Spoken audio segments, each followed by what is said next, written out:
The 2022 Pittsburgh Steelers were ultimately the tale of two different football teams. The first half Steelers struggled mightily in pretty much every phase of the game. Meanwhile, the second half Steelers found their groove and ultimately went 7-2 down the stretch after their bye week. Now, this upcoming season, there's a lot of question marks heading into it. Is it possible that they can take this division? How competitive are they going to be in 2023? And I think a lot of that was answered during the offseason and the direction that they want to go. Today's video, we are going to be looking at the season preview for the 2023 Pittsburgh Steelers. Make sure to hit that subscribe button so you don't miss out on any more NFL content. Now, taking a look here at a true flashback to the 2022 season, they were 9-8. Kenny Pickett showed quite a bit of promise throughout the course of the season, and you saw the positive progression happen throughout the entire duration of the year. A lot of that translating in some late season wins, some key wins down the stretch. Therefore, you have a lot of reason for optimism for Kenny Pickett as a quarterback in this league.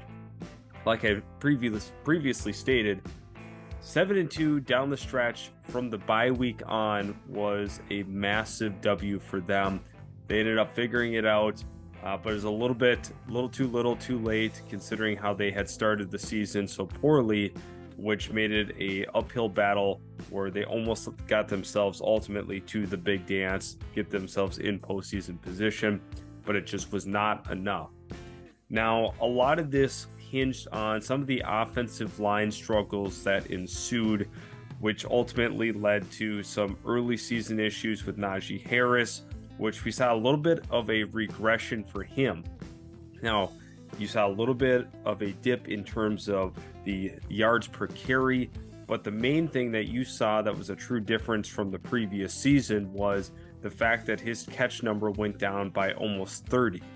He was much more involved the previous season in the passing game, but in the 2022 year, that just resulted in about 30 catches compared to where he was at before.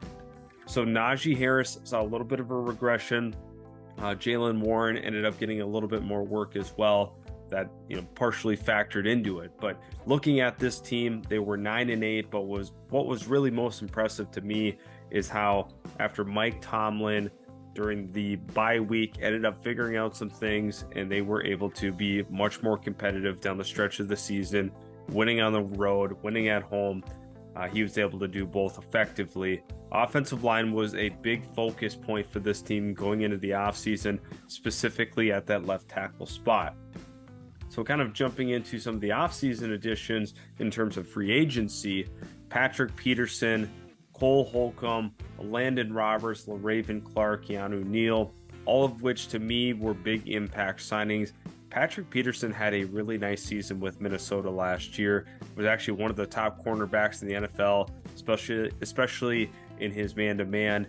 Patrick Peterson is a solid veteran that was added to this team. I think he played a little bit above where he should have been last year, but nevertheless, they're getting some great veteran leadership on the back half of that defense. Cole Holcomb is a promising linebacker that I had seen take some big strides in his game. He surprised a lot of people when he burst onto the scene with the Commanders. Landon Roberts, a savvy veteran.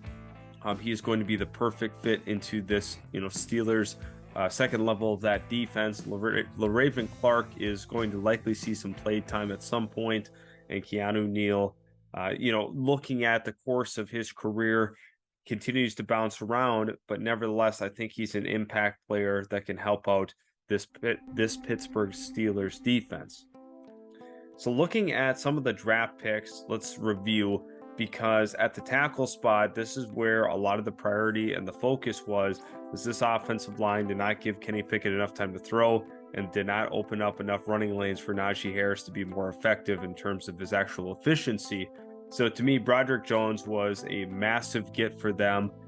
I think when you look at in totality of what players would have made the most sense at their spot, I think Broderick Jones was the perfect addition to this team. He's going to provide a ton of stability along this offensive line, and he is going to be so good for this team. You look in the second round, they end up getting Joey Porter Jr. Joey Porter Jr. is physical. He's big. He's 6'2", 6'3", a phenomenal man-to-man corner. This guy is physical, sometimes a little bit too physical, but I still think that even in his rookie season, he should have a good year. Keanu Benton and then Darnell Washington, to me, was one of the biggest steals that we had seen on draft night in total. The 6'7" tight end, probably the best run blocking tight end in the entire draft, but also has a huge catch radius, and this guy is going to be a special talent for the Steelers. So overall, it gets me really excited thinking about what this team can become. You look at their draft, they did a phenomenal job addressing key issues, but also drafting for value. So the actual draft picks that they had on draft night were phenomenal. Now, kind of taking a look at the offensive outlook, we're going to spend some time and evaluate exactly what's going on with this team. They brought in Allen Robinson. They have George Pickens on roster and Deontay Johnson. This is a pretty formidable wide receiver room. George Pickens is going to take another step forward, and I think it's going to be a massive step forward. Deontay Johnson is going to convert on more of the targets that he had seen last year. I think with the built-up chemistry with Kenny Pickett is going to result in more catches in totality. He's still going to absorb the same amount of targets, but I think him and George Pickens and Deontay Johnson are going to have huge years in Pittsburgh. Allen Robinson was a solid, veteran acquisition, and I look at it from the standpoint of he is going to be a big-time player for them, hopefully in the red zone. I think he's going to be able to provide a little bit of value there. The rest of the receiver room, there's a couple of guys that kind of have my interest. Galvin Austin III is, to me, going to be one of those players that we have to keep our eye out on this offense in terms of actual progression. Hakeem Butler, Miles Boykin, all of these guys very well could make the roster. They should. And then you're kind of looking at it from the standpoint of, Gunnar Olszewski potentially being an actual special team specialist in that regard. So overall, I like what they have in the receiver room. Across the offensive line, you're seeing a little bit of change, right? We've seen that, Broderick Jones get inserted, Mason Cole coming over from Minnesota. And I think this is a team that I have a little bit of concerns on the interior of that offensive line. But I do like some of the other moves that they had made. They got Nate Herbig from the Jets for a nice depth piece. Kendrick Green at that at that backup center spot. Their offensive line is an offensive line that I still have some concerns for, but I'm very happy they went in the draft and addressed that with Broderick Jones. At the tight end spot, you can't get much better than a Pat Freiermuth, Darnell Washington tandem. Zach Gentry is also going to see some time on the field. This is a really good tight end group. This is one of the deepest positional groups that they have on roster. I just think that it's very promising to get a guy like Darnell Washington in that third round. Freiermuth is going to take another step forward. This offense is really fun, in my opinion, because you have Kenny Pickett at quarterback, who's going to continue to progress. Mitch Trubisky backing him up. Mason Rudolph as the third stringer. That running back room, I think that you're going to see a better year from Najee Harris, a little bit more involvement in the pass game, which is going to help him just as a whole just get back to where he was closer to his rookie season. Jaylen Warren proved to be a phenomenal find for the Steelers. The former Oklahoma State Cowboy proved his worth on the downs that he was able to play last season, was able to take a little bit of the work from Najee Harris, but in that same vein, they were also able to, just run the ball more effectively when Warren came in, so Najee wasn't logging all of these different touches. Anthony McFarland's another guy I fully expect to see get some more work in the upcoming season, but overall, this is an offense that we have to look out for in terms of, actually improving. They were 26th in the NFL in terms of scoring offense. This should improve heading into next season with the progression of Kenny Pickett, with the additions along that offensive line. And I also think George Pickens will take a massive step, therefore should propel them a little bit. The defensive outlook here, Keanu Benton was a nice addition to that nose tackle spot. Cam Hayward, Larry Ogunjobi, all guys that are going to be key for the actual success heading into the season. TJ Watt, Cole Holcomb, Landon Roberts, Alex Highsmith. And Alex Highsmith had a breakout campaign last year. I fully expect to see him again above that double-digit, sack threshold. So their linebacking unit is very nice. Nick Herbig is a guy that they ended up selecting in the draft that I think could be a high-impact player. Quincy Roche is also a guy on roster that I'm kind of keeping an eye out for, because Roche at Miami was an absolute beast. I think provided the opportunity, he could have a nice season. You look in that secondary, Joey Porter Jr., you have Levi Wallace, DeMonte Casey, Minkah Fitzpatrick, Patrick Peterson.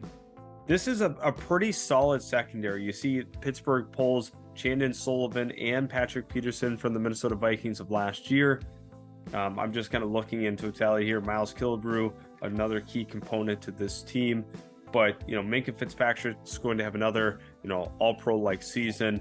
And the versatility that this defense has is pretty fun. Now, looking at Joey Porter Jr., I think you're going to see a couple of struggles from him early on, but he's going to settle into a nice groove approximately week 8, and he's going to figure it out.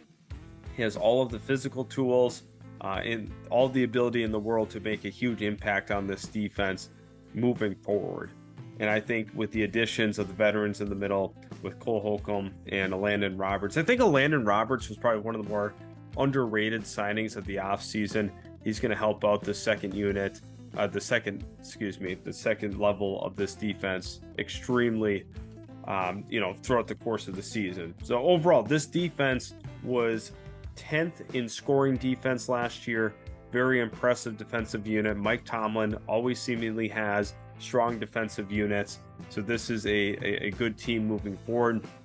Another guy I want to keep my eye on that, you guys might even have a little bit of familiarity with is Luke Bark, who former Jags undrafted free agent, was in the XFL this past year and made a big impact in that league. And I think he's going to come back and prove that, he is one of those players that is going to be able to play the position if a guy goes down.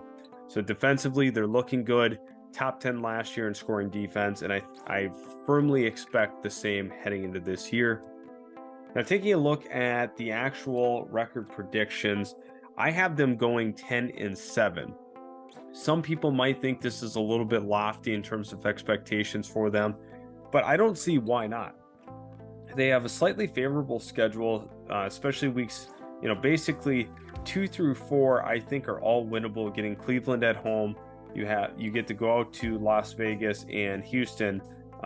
These are 2 road games that I feel comfortable with them winning. I think they're going to beat Cleveland, at home. This is a nice stretch for them. Baltimore is going to be tough, but I think they can't get the job done at home. They could have a very nice start to the season, honestly. They do get San Fran at home. San Fran's got a lot of things to figure out at the quarterback position, so they might be able to catch them here. I fully expect them to, at least win 3 in this stretch. Moving on beyond that, going to LA, that very well should be a win. Home against Jacksonville, I think that's a win. And then you have Tennessee. This is very winnable. Green Bay is very winnable at home. Going out to Cleveland is going to be a little bit, a little tough. Out at Cincinnati, I think is going to be a little bit tough for them. Arizona, New England, both at home. These should be a pair of wins.